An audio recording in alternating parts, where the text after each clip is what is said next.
Le rassemblement de Branquignol et Tidiane Thiam alias Biou, une opposition en carton. Le CAP Côte d'Ivoire, pompeusement autoproclamé Coalition pour l'alternance pacifique, prétendait incarner l'union sacrée contre le régime d'Alassane Ouattara. En réalité, dès sa naissance, cette coalition portait en elle le germe de son propre échec. Pourquoi? Parce qu'elle a commis une erreur stratégique fatale. Écarter celui qui reste, aujourd'hui encore, le véritable leader de l'opposition ivoirienne, le président Laurent Gbagbo. Plutôt qu'une opposition forte et cohérente, nous avons donc droit à un rassemblement de branquignols sans poids électoral qui, croyant manœuvrer habilement, se sont livrés eux-mêmes en pâture au régime. Je vais dire aujourd'hui, est-ce que cette coalition, il manque quand même en absence le PPFI, est-ce que le PPFI va en faire partie? Je n'ai pas de déclaration à faire sur le groupe. Je veux dire que les partis sont réunis de cette partie. Parce que les Ivoiriens l'ont demandé. La situation actuelle des Ivoiriens l'exige. Et puis les élections qui arrivent nous le recommandent. C'est unique que nous sommes forts. Et c'est une coalition ouverte. Ceux qui estiment qu'il nous faut une élection inclusive, ceux qui estiment qu'il nous faut une réforme de système électoral qui est là en ce moment, tous ceux qui ne veulent pas qu'on puisse élever encore 2011, 2015, il faut le savoir, ceux qui veulent qu'il y ait une élection paisible, tout cela va nous rejoindre. Parce que notre combat, c'est la paix, c'est de faire en sorte qu'il y ait des élections non violentes, mais des élections inclusives. C'est cela. Est-ce qu'on a une candidature de liste? On n'en est pas encore là. Et je pense que le coordonnateur aura le temps d'étudier tout ce que nous allons mettre sur la table. Et puis nous aurons le temps de nous adresser aux Ivoiriens à travers ceux que nous avons choisi pour nous diriger. Vous êtes toujours pas encore éligible. Quel est l'intérêt pour vous de participer à cette Il ne coalition? s'agit pas de Charles de monsieur, il s'agit de la Côte d'Ivoire. Quand le pays est en jeu, nos égos doivent s'effacer. Donc je veux dire que ce qui est important, c'est que nous allons donner aux Ivoiriens un projet de société, une démocratie qui leur permettre de s'exprimer dans la liberté, de faire en sorte que les richesses de ce pays-là puissent être réparties pour le bien des Ivoiriens. C'est ça qui est le plus important. Merci. Si je ne suis pas précipité pour entrer à EDS, qui a été mise en place par le Front populaire ivoirien, je ne me précipiterai pas pour aller dans une plateforme, dans qu'on avait dit. C'est deux plateformes mises en place.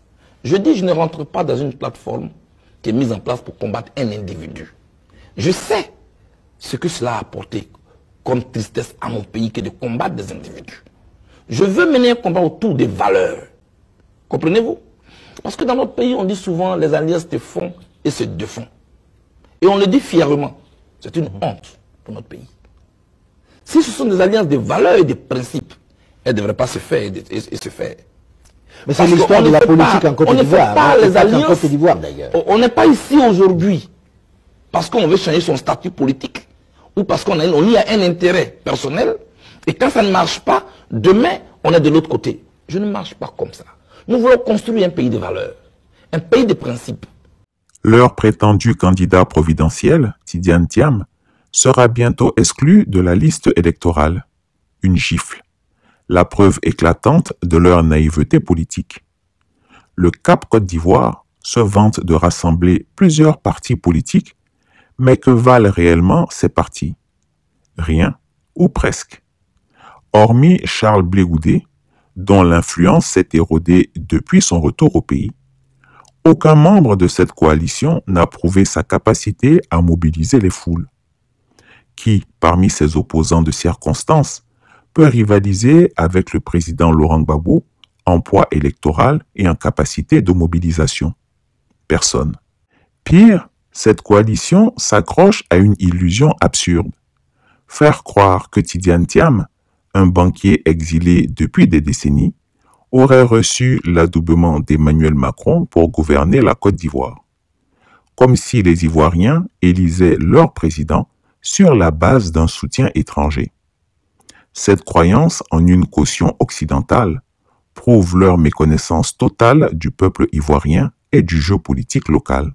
Ne laissez pas des gens qui ne respectent pas la Constitution, qui sont sur le point de faire un 4e mandat illégal, vous complexez sur un article 48 d'une sombre loi que personne ne connaissait.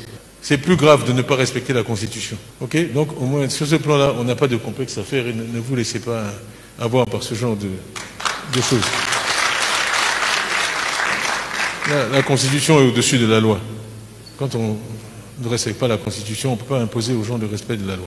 Donc, ne vous inquiétez pas. Le PDCI, j'ai dit, le PDCI est de retour. Le PDCI est en pleine forme. Grâce à vous, tous les Ivoiriens peuvent voir ça. Retournez chez vous, allez en paix. Surtout, je prie pour que vraiment tout le monde rentre en paix, sans problème. Portez la bonne parole. Dites à tout le monde là-bas que la liberté est à 7 mois de nous.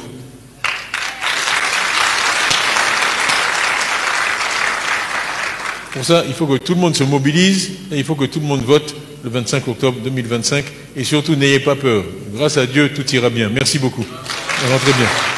Une opposition sérieuse aurait dû se structurer autour d'un leadership incontestable et d'un agenda commun. Or, en écartant Laurent Gbagbo, le Cap Côte d'Ivoire s'est tiré une balle dans le pied. Il a offert au régime un argument imparable. Le président Gbagbo est isolé, donc marginalisé. Pendant que ses amateurs s'embourbent, un homme reste en retrait, observant patiemment l'effondrement de cette mascarade, Laurent Gbagbo. Alassane Ouattara n'a même pas eu besoin d'intervenir.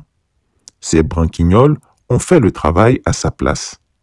Diviser l'opposition, créer l'illusion d'une alternative et fragiliser toute dynamique contestatoire. Leur union de façade ne tiendra pas longtemps. Il suffira d'une manœuvre du régime pour révéler leur véritable nature. Une opposition en carton. La preuve est déjà là.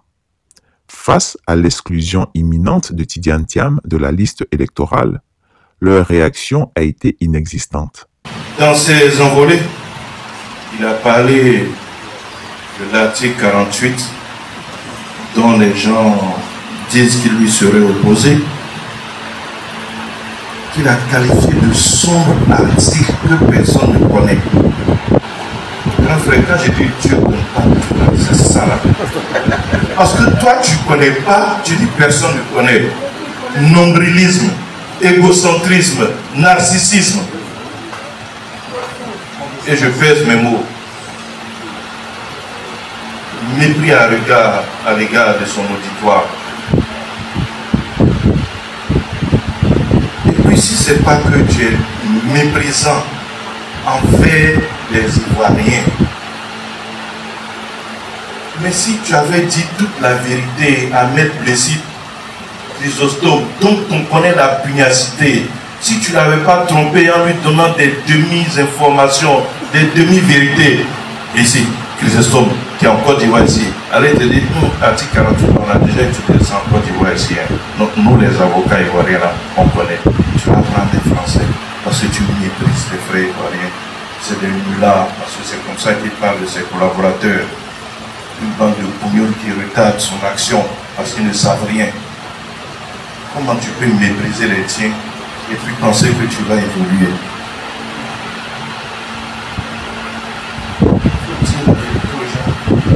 Peut-être que depuis le début, si les gens savaient la vérité, ils n'allaient pas s'engager.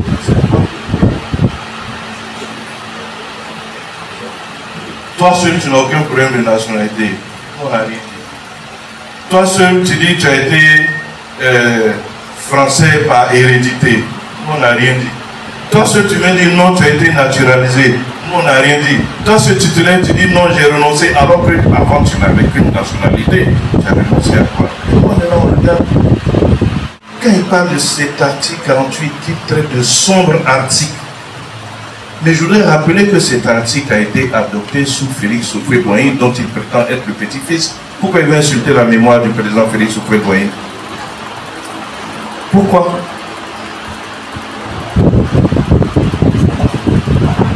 Ce fameux article 48, c'est sous le président Félix Houphouët-Boigny. Et les sachants qui sont ici savent que dans les années 70, le président a voulu introduire le principe de la double nationalité. Le débat a été lancé autour des années 72. Ils sont allés à l'Assemblée en 74. Le président a été mis en minorité. C'est comme cela que le principe de la double nationalité n'a pas été inscrit dans le code de la nationalité. Mais c'est pas nous, c'est depuis Houphouët-Boigny. sombre article 48. Parce que c'est nous. Alors quand il parle avec tellement de conviction qu'on a l'impression que tout ce qu'il dit est vrai. Les Doïman là, c'est comme ça, ils sont. Tu regardes sa figure, tu ne sens pas que ce qu'il dit là, c'est Doï. Voilà la réalité. Et puis, pour parler de sombreur, est-ce qu'il y a eu plus sombre action que son parti a posée quand ils sont devenus fous concernant les questions donc de l'éligibilité? Vous vous souvenez qu'ils sont allés interroger la maman du président pendant 4 heures pour lui faire dire que son fils n'est pas son fils ou bien alors que ce n'est pas le fils de son mari. 4 heures. Vous vous souvenez qu'ils ont envoyé le pauvre Léhi Dimitri au Burkina. C'est pour eux ceux qui peuvent faire ça. Pour aller mais vous avez pris une balle perdue au passage. Léhi Dimitri, le pauvre, ils l'ont envoyé au Burkina pour aller fabriquer un certificat de nationalité pour le président. Il a été pris là-bas. Est-ce qu'il y a plus sombre action que ça? Mais il fait, on dirait, il est différent de tout ça. Il était rentré, il était ici. Il a participé au gouvernement du président Bédié qui a fait tout ça. Jusqu'à l'arrestation de notre direction, il était membre de leur gouvernement. C'est au coup d'État qu'il a fui et qu'il a pris 25 ans avant de revenir. Mais en 2000, lorsque le débat de la Constitution s'est posé, vous savez tout ce qu'ils ont fait. Et le PLC est avec eux. Tout ce débat, le et, le ou. Prenez l'article 35 de la Constitution de 2000. Concernant les conditions d'éligibilité, je ne vais pas tout lire. Il est dit dedans que le candidat doit être ivoirien d'origine, né de père et de mère, eux-mêmes ivoiriens d'origine. Vous vous souvenez, non? Si on avait laissé ce texte-là, lui, il allait dire quoi? Dans cette même constitution de 2000, il est écrit: il doit n'avoir jamais renoncé à la nationalité ivoirienne. On a qu'à dire quoi? La constitution de 2000 dit également: il ne doit s'être jamais prévalu d'une autre nationalité. Là, on n'est plus dans la prévalence là, qui est sombre, qui est obscure, qui peut être interprétée. Ne s'être jamais prévalu. C'est moins clair que ne pas avoir une autre nationalité. Pourtant, ça là, c'était dans la constitution de 2000. Dans la même constitution de 2000, on dit qu'il doit avoir résidé en Côte d'Ivoire de façon continue pendant les 5 années précédant la date des élections et avoir totalisé 10 ans de présence effective sur le territoire. Ça, c'est en 2000. En 2016, on a eu une constitution qui a enlevé tous les conflits chez nous, qui a allégé. C'est au nom de ça aujourd'hui que certains tapent le poitrine. Oui, je peux. Dites merci au président Ouattara pour sa vision. Et c'est pas ça qu'il aurait fallu commencer. Une opposition forte aurait immédiatement posé un ultimatum. Si Thiam est exclu, nous bloquons tout le processus électoral. Mais au lieu de cela, ces politiciens de pacotille vont se contenter de dénoncer mollement, sans aucune action concrète. Et maintenant que M. Biou sera exclu, que fera-t-il? Logiquement, il devrait en tirer les conséquences et appeler à voter Simone Ehivie Gbagbo, si tant est qu'elle puisse être candidate. Mais le fera-t-il? Absolument pas, car M. Biou ne s'est jamais inscrit dans une logique de lutte collective. Il a toujours misé sur son réseau international, espérant naïvement que le régime le laisserait passer. Erreur monumentale. Le Cap Côte d'Ivoire se trouve donc dans une impasse.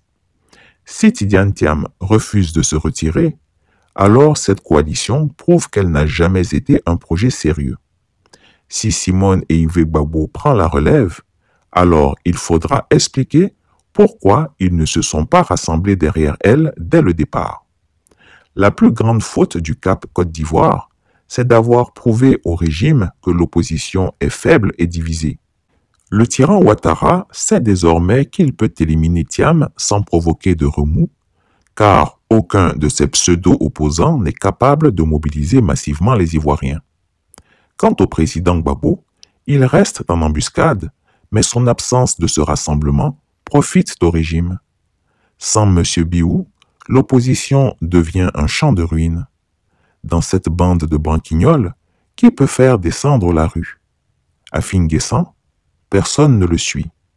Blé Goudé, son aura s'est évaporée.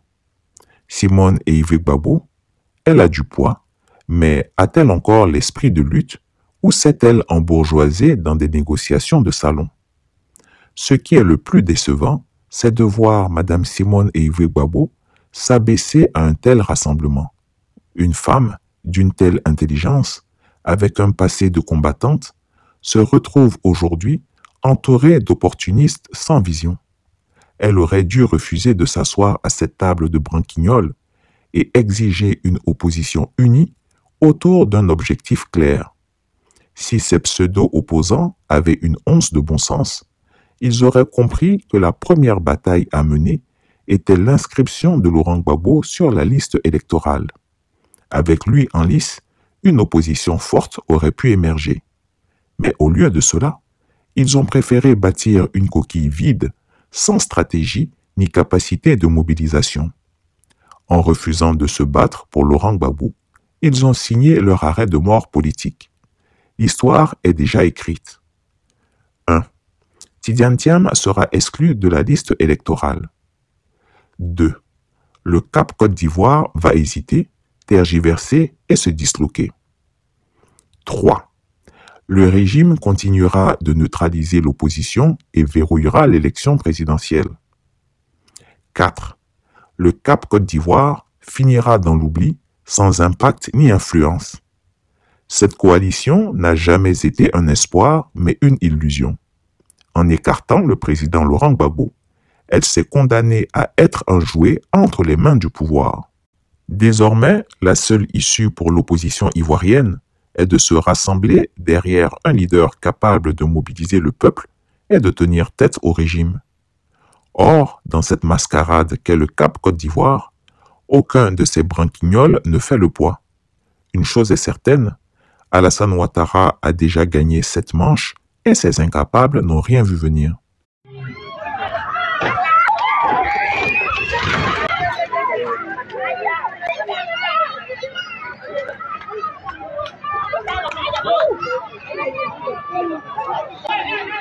Chris Yapi ne ment pas.